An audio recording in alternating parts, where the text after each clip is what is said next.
Hello అండి, నమస్తే. నేను మీ సంధ్య. ఈరోజు సంధ్యాస్ వంటల పుస్తకంలో నాన్ వెజ్కి పోటీ పడేలాగా మనం ఈరోజు గుత్తి వంకాయ బిర్యానీ అనేది ఎలా ప్రిపేర్ చేసుకోవాలి ఏంటనేది చూద్దాం. నేను చెప్పినట్టుగా ఈసారి ఈ గుత్తి వంకాయ బిర్యానీ మీరు ట్రై చేయండి.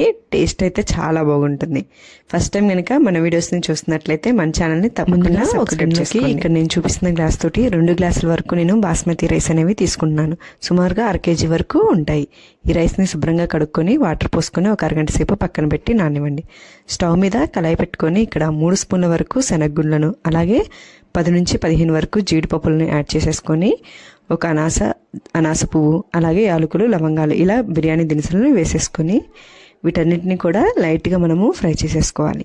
ఈ విధంగా ఫ్రై అయిపోయిన తర్వాత 2 స్పూన్ల వరకు ధనియాలు 5 ఎండుమిరపకాయలను కూడా వేసుకొని వీటిని కూడా ఒకసారి బాగా ఫ్రై చేసేసుకోవాలి. చివరిగా ఇందులోకి 1 స్పూన్ జీలకర్ర అలాగే 2 స్పూన్ల వరకు నువ్వులను కూడా ఇందులోకి యాడ్ చేసుకొని ఇవన్నీ ఫ్రై చేసుకొని పక్కన పెట్టుకొని చల్లారిన తర్వాత వీటన్నిటిని ఒక మిక్సీ జార్ తీసుకొని మిక్సీలోకి వేసేసుకోవాలి. ఇందులోకి ఒక 1/2 కప్పు వరకు ఎండు కొబ్బరిని కానీ పచ్చి కొబ్బరిని కానీ యాడ్ చేసేసుకొని ఒకసారి మెత్తగా మనము మిక్సీ అనేది పట్టేసుకోవాలి. ఈ విధంగా మిక్సీ పట్టుకున్న తర్వాత ఒకసారి ఈ విధంగా అడుగునంతని కూడా బాగా కలిసిపోయే విధంగా కలబెట్టుకోండి. తర్వాత ఇందులోకి 2 మీడియం సైజు టమాటాలని సన్న ముక్కల్లా కట్ చేసి తీసేసుకోండి. 1 స్పూన్ అల్లం వెల్లుల్లి పేస్ట్ అలాగే కలర్ కోసం కొంచెం కాశ్మీరీ రెడ్ చిల్లీ పౌడర్, రుచికి సరిపడినంత వరకు కారాన్ని, చిటికెడు పసుపు అలాగే గరం మసాలాని కూడా ఇందులోకి యాడ్ చేసేసుకోండి. ఈ విధంగా వీటన్నిటిని యాడ్ చేసుకున్న తర్వాత మెత్తగా మనము పేస్ట్ లాగా వేసేసుకోవాలి. ఈ విధంగా మనం మెత్తగా మిక్సీ వేసుకున్న తర్వాత ఇందులోకి 1 స్పూన్ వరకు సాల్ట్ని యాడ్ చేసేసుకోండి. ఇలా సాల్ట్ని యాడ్ చేసుకొని ఒకసారి ఈ విధంగా కలిసే విధంగా కలబెట్టేసుకొని పక్కన పెట్టేసుకోండి. ఇప్పుడు స్టవ్ మీద కళాయిలాగా పెట్టుకొని అందులోకి కొంచెం డీప్ ఫ్రైకి సరిపడా ఆయిల్ వేసేసుకొని సన్నగా కట్ చేసి పెట్టుకున్నటువంటి ఆనియన్స్ని ఇందులోకి యాడ్ చేసేసుకోండి. నేను 3 ఆనియన్స్ని ఈ విధంగా కట్ చేసి తీసేసుకుంటున్నాను. ఈ విధంగా వీటన్నిటిని గోల్డెన్ కలర్ వచ్చేంత వరకు మనము ఫ్రై చేసేసుకోవాలి. ఇలా ఆనియన్స్ అన్నీ గోల్డెన్ కలర్కి వచ్చిన తర్వాత ఈ విధంగా ఆయిల్ అనేది తీసేసుకొని పక్కన పెట్టుకోవాలి. ఇలా అన్నిటిని కూడా అదే విధంగా తీసుకొని పక్కన పెట్టేసుకుంటే సరిపోతుంది. మనకి బ్రౌన్ ఆనియన్స్ కూడా రెడీ అయిపోయాయి. ఈ ఆయిల్ని పక్కన ఉంచేసుకోండి. ఇప్పుడు మనం ఒక గిన్నెలోకి వాటర్ని తీసుకొని అందులోకి 2 స్పూన్ల వరకు సాల్ట్ని యాడ్ చేసేసుకోండి.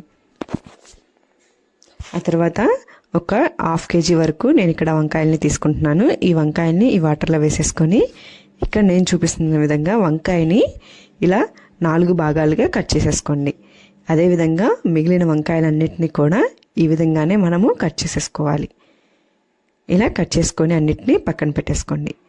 ఇప్పుడు ఒక ప్లేట్ తీసుకొని అలాగే మనం ఒక వంకాయని ఈ విధంగా కట్ చేసుకున్నాం కదండి, అందులోకి ఇందాకలా మనం మిక్సీ పెట్టుకున్నటువంటి పేస్ట్ అంతటిని కూడా ఇక్కడ చూపిస్తున్న విధంగా మొత్తం పట్టే విధంగా వంకాయకి ఇలాగ ఇందులోకి పెట్టేసుకోవాలి. అలాగే మిగిలిన వంకాయలన్నిటినీ కూడా ఇదే విధంగా మనము పెట్టేసుకోవాలి.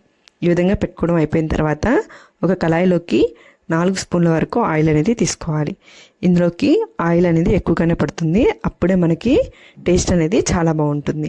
ఈ విధంగా మనం ఆయిల్ని యాడ్ చేసుకున్న తర్వాత ఆయిల్ అనేది బాగా హీట్ అయిన తర్వాత మనం ఇందాకలు పెట్టుకున్నటువంటి వంకాయల్ని ఇందులోకి యాడ్ చేసేసుకోవాలి. ఈ విధంగా వంకాయలన్నింటినీ కూడా ఇందులోకి యాడ్ చేసుకున్న తర్వాత మనకి మూత పెట్టేసుకొని ఒక 2 నిమిషాల వరకు ఆయిల్లో ఈ వంకాయల్ని బాగా మగ్గనివ్వాలి. ఇక్కడ చూపిస్తున్న విధంగా మూత అనేది పెట్టుకొని ఒక 2 నిమిషాలు వంకాయలు అనేవి మగ్గనివ్వండి. ఒక 2 నిమిషాల తర్వాత మనకి వంకాయలు అనేవి బాగా మగ్గిపోయి ఉంటాయి.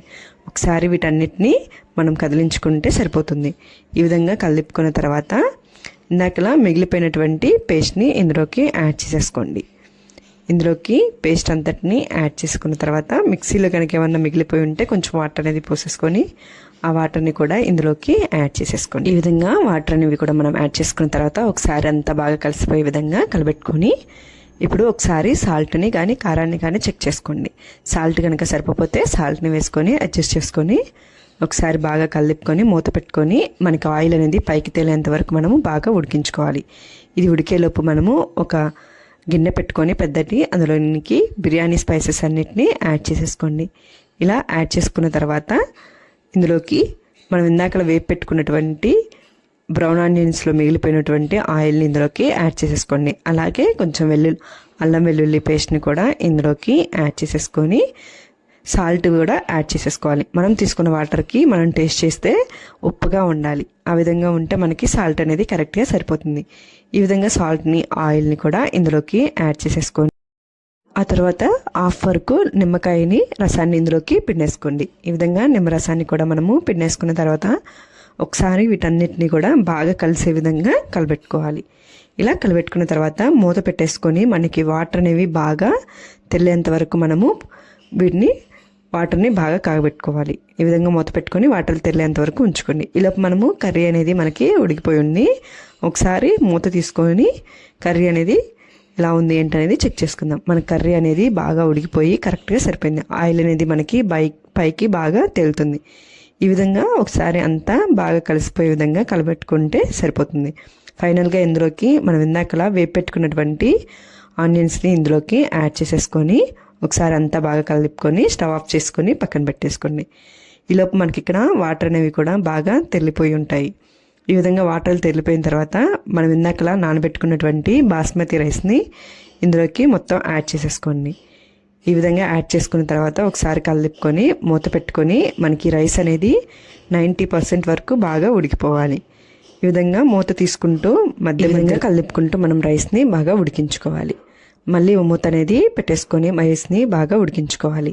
రైస్ అనేది మనకి పూర్తిగా ఉడికిపోయిన తర్వాత ఈ విధంగా ఒకసారి మూత తీసుకొని రైస్ని చెక్ చేసుకుంటే మనకి రైస్ అనేది ఉడికిపోయి ఉంటే కనుక మనం ఇక్కడ ఈ రైస్ అన్నిటిని ఒక వడగిన్నెలోకి కానీ తీసేసుకొని వాటర్ అనేవి వడకట్టేసుకోవాలి. ఈ విధంగా స్ట్రైనర్ సహాయంతో కానీ లేదంటే డైరెక్ట్గా కానీ ఒక వడగిన్నెలోకి వంపేసుకుంటే సరిపోతుంది. ఈ విధంగా రైస్ అంతటిని పక్కకు తీసి పెట్టేసుకోండి. ఇలా వడగిన్నెలోకి వాటర్ అంతా పోయిన తర్వాత ఇప్పుడు బిర్యానీ చేసుకోవడానికి దమ్ పెట్టుకోవడానికి మందంగా ఉండేటటువంటి ఒక గిన్నె తీసుకొని అందులో ఆయిల్ అనేది రాసేసుకోవాలి. ఆయిల్ కానీ నెయ్యిని కానీ అప్లై చేసుకున్న తర్వాత ఇందులోకి మనం ఉడికించి పెట్టుకున్నటువంటి గుత్తి వంకాయని అలాగే గ్రేవీని హాఫ్ వరకు ఫస్ట్ ఇందులోకి మనం వేసేసుకోవాలి.